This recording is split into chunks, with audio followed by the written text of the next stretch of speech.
What's up, friends? You are back for day 6 of the 12 days of Christmas sewing extravaganza. And today's little project, the design of it eluded me for literal weeks. I was trying and trying and trying and retrying and trying again and sewing this and trying that. And I was using all of my basic origami skills, which are nil at best. But I chased this little pattern for a long time. I could not figure it out, and so I scrapped it and I went with a different pattern, and I already had that one all figured out and squared away, and then it struck me how to do this one, and it's so simple. I was definitely overcomplicating it, and so all that being said, I'm so happy to bring you this one. It is so cute, and it's a callback to day 2 whenever we made our key fobs. You can incorporate this into that.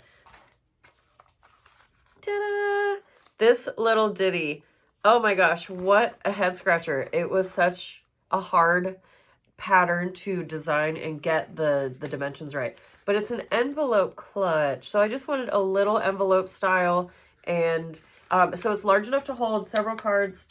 Of course, my cards are across the table or else I would show you. But it is slightly wider than a debit card or business card. So you can use it for any manner of any of that type of stuff. It is wide enough. So here's another one that I made. You can see whenever you open it, it pops open wide. So you can fit cash, cards, coins, whatever you want in here. Chapstick, I'm sure, would even fit. Maybe even a small lipstick. This is the perfect little snap pouch. Has a snap tab. Yeah, it's the simple things in life, right? The simple things that you have to chase really hard. And I can't tell you how excited I am about this cute little bugger. I'm definitely going to be adding these to my vending table. I'm vending on Saturday. I don't know if I have time, okay, so Saturday would have passed by the time this video comes out. So maybe I will post about it and have an update if I was able to eke any of these out before and how they moved on the table. So I said that it's a callback to day 2 because in the video I show you how to add a grommet to it. The pattern doesn't need it. It's totally fine without it. It works fantastically well all alone. But if you want to incorporate your keys and then just have this be on your key ring all the time, I teach you how to install a grommet. But yeah, isn't it so cute? I love it so much. As always, be sure to like and comment so I know what you're thinking about the series. We are now halfway through, so I hope that you have been really enjoying it. I know that I'm enjoying seeing everybody's, reactions. Well, I'm assuming I'm going to enjoy because, again, this hasn't started yet. I'm pre-recording. Anyways, I think I drank coffee too late because I'm a little bit too hype and it's 11 p.m. Anyways, before I keep rambling, I'm sure I can figure out something else to talk about. Go to the website, download the PDF, use code FREEPATTERN, all caps, to get this for free, or else you will be charged $1. You can find the link in the description box below, and I will check back in with you at the end of the video. Today's project is the envelope snap pouch. You need to print out the PDF that is included. On it, you'll see this really interesting, kind of like a stingray shape.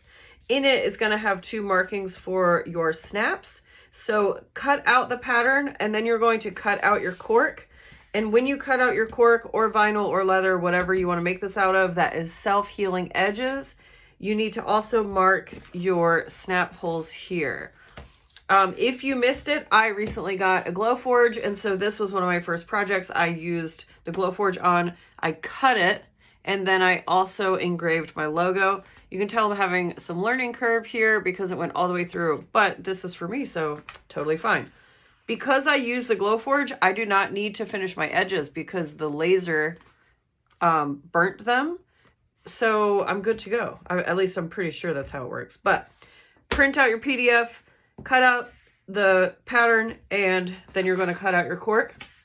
Now on the PDF, I did not include it because it's totally optional, but if you want to, you can add a secondary piece of cork to be on the inside of your snap tab just to give it a little bit more structure, but it just depends on the feel that you're going for. So I didn't include it, but I'm going to show you right now how to create this little extra section. What you want to do is grab some quick dry glue or some double stick tape, whatever your preference, and a scrap of cork that measures the same width as this flap here.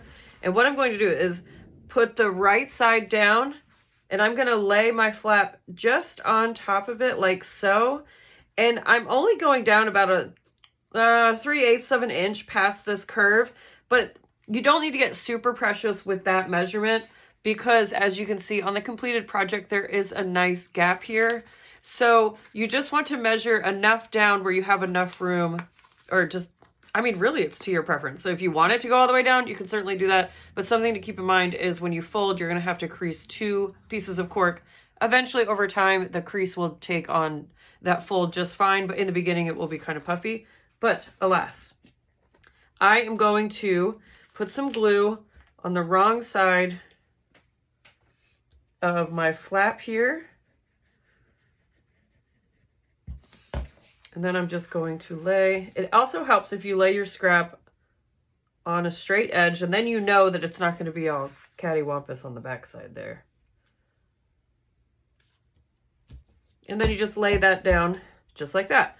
Now you can do one of 2 things. You can trim it down right now, or you can go stitch this into place and then trim it down, which is what I'm going to do. And the look that I'm going for here,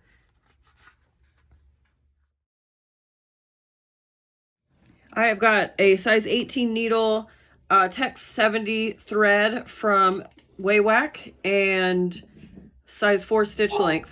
And I'm going to just start stitching all the way around.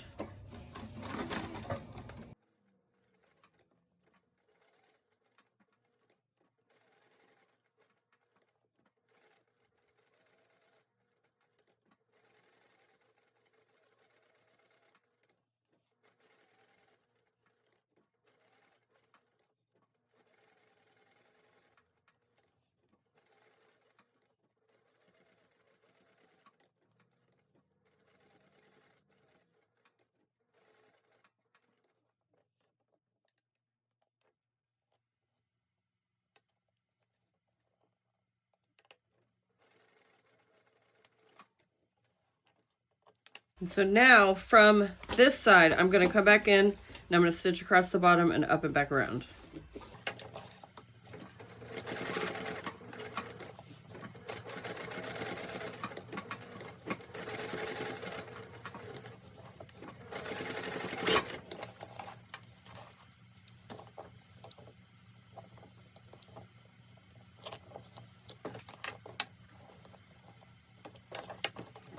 This is what my piece looks like now. I've got my little stitch lines up here. I love the little extra stitch detailing, and then it goes all the way around. You just want to trim up all your threads, burn any loose edges, things like that. And the next thing we're going to do is trim around this section and trim off this excess here. Now, using a rotary blade around curves has always been a little challenging for me. So sometimes I find that cutting the straight edges works out, and then I'll come back in with scissors and tighten up my edges if I need to, but it actually doesn't look that bad.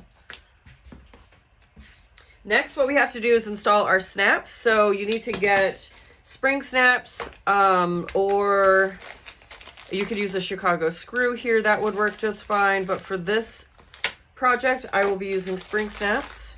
So I'm going to get out the pieces that I need. And the first set is going to be the cap and the snap. And then the second set is going to be the 2 hats. I just finally came up with that a few minutes ago. Like, how can I remember which pieces go to which dies? And it's the snap and the cap and the 2 hats. So there you go. Just hear my voice whenever you're trying to remember. So we need to pop the hole through this back section here, using that as a guide. Now up here is where we're going to be installing our snap and cap. So I'm going to put the cap on the outside of the piece, and then I'm going to grab my, what is this called? Not a seam ripper, my press. And I'm gonna put the cap in right side up into the top die set. And then press this into place. And now we have that half ready to go. And then this guy, for the bottom, what we're going to do is you're just going to fold over dealer's choice, left or right wing first. It does not matter. Fold it over, and you're going to try to keep it in line with the cut edge above and below it. Same thing on this side here. And then once you get these two, you'll notice that they crisscross here, like it's giving itself a little hug. And then you're going to pull the bottom up. And it should look like an envelope at this point. You should see some resembling now. If you need to, you can clip it into place to hold it for the next step. As soon as you let this go, you're going to notice that the envelope pops up, which is great. It's going to give us room to reach down in here with our press. Or what is that? Gosh, I'm just confusing everything. That's not a press. What is that? That is a hole punch. So punch your hole, and then you're going to put the top hat in through the bottom, and you'll know that it's the correct one because it sits nice and flush down in there. So put the top hat in the bottom. You'll see it sticking up through the holes. And then you're going to put the sombrero into the press that has all the springs on it. And then this can be a little finagly here because you have to get inside of the envelope. But just bend it how you need to get to it. And so at this point, we would consider this a completed project. You can leave it just as is, or if you want to, you can add a key ring loop. You can add a D-ring rivet to make this so that you can attach it to your keys. Or you can just leave it just like this and stuff it full of all sorts of goodies. But for this, words. Wow, words are hard for me today. For this video, it's not what I wanted to say, but I can't think of it. But I will show you how to add a grommet to the back top corner here. Now, again, with the dealer's choice, you can choose if you want it on the right or the left side, but I would suggest putting it here in this fold. So that way, if you put your keys or you put a jump ring or something here, it does not impede with the fold. If you move it down lower and you put it right here through both of these, then you're going to lose some width. And I would not put it on this solo piece right here because then it'll just be really funky. So I'm going to put it right here. You do whatever you want. You can measure it or you don't have to, but what I would suggest doing is get the grommet that you're going to be using and use that as your guideline. Now, I don't work with grommets a whole bunch. These have been in my stash for years, and I think I only had like 8 total, and this is my 4th one that I've ever used. But they're not hard. You have a tall piece and you have a short piece. They fit together like so. This tall piece breaks and splits and spreads itself onto the top, and so it holds. So whenever you're installing the grommet, you want to install the long piece on the outside, so that way whenever the grommet is installed, the pieces that you hammered and broke away are hidden on the inside of your project. Now, I would suggest adding an extra piece of cork or maybe a couple pieces of cork or interfacing, or Carolina Little Stitches just made rivets not rivets, but spacers that might work well. I'm not sure, that just came up and I said it. Don't quote me on that. But what I'm going to do is add my rivet, my grommet, just like that, to mark where I need to cut my hole. So I just put it where I want it to be at the end. And now using my hole punch, I'm just going to go around this circle and punch out that entire hole there. I'm going to grab a piece of scrap cork once again. And now if you want to, you can cut this into a cute little circle. Let's see, I'll try my best. Hopefully this will be big enough. Hey, not too bad. All right. And so that would go like so.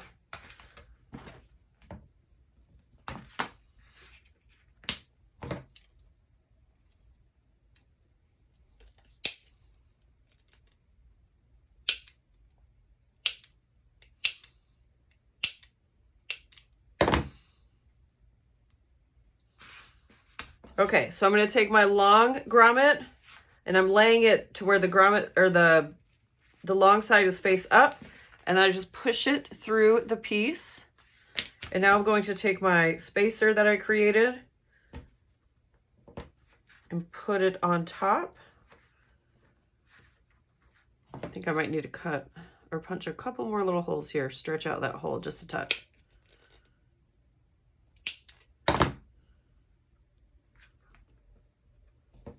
There we go. So it fits right on top, just like that. And now I'm going to lay this right on top. So you've got a cork sandwich.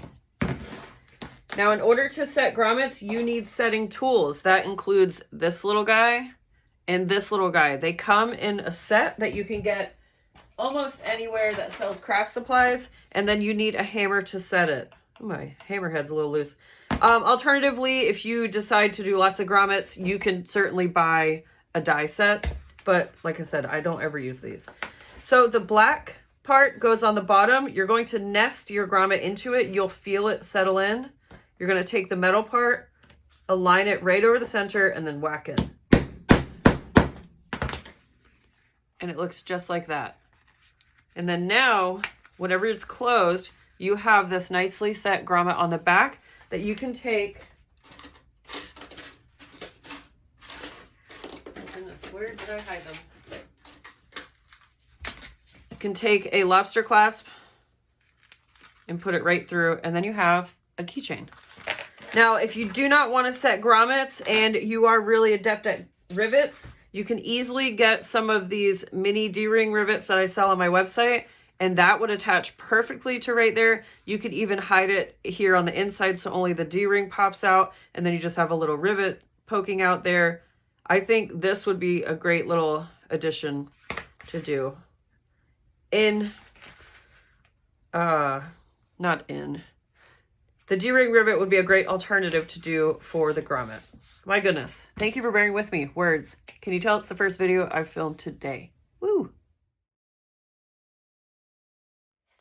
We're done. What did you guys think? I hope that you enjoyed this pattern as much as I did.